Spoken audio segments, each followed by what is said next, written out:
Hi everyone, সন্ধ্যাবেলায় বাড়িতে বসে আছো আর কিছু চটপটা খেতে ইচ্ছে করছে, তাহলে চট জলদি বানিয়ে নাও এই খাবারটা।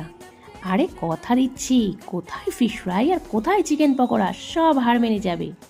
তো প্রথমেই বাড়িতে থাকা 2-3টে আলু সেদ্ধ করে নাও, দেন এটাকে ভালো করে ম্যাশ করে নাও। এবার একে একে দিয়ে দাও ধনেপাতা, কর্নফ্লাওয়ার, লবণ, হলুদ, জিরের গুঁড়ো, লঙ্কার গুঁড়ো।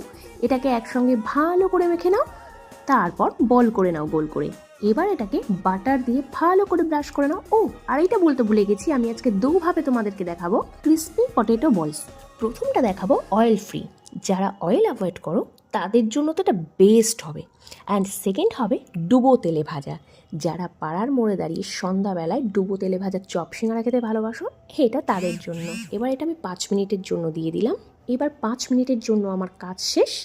এবার এটা বাড়িতে বানানোর পর তোমাদের কেমন লাগলো সেটা অবশ্যই আমাকে কিন্তু কমেন্টে জানিও। কি আমার রেডি হয়ে গেল অয়েল ফ্রি ক্রিস্পি পটেটো বলস, যেমন দেখতে তেমন খেতে।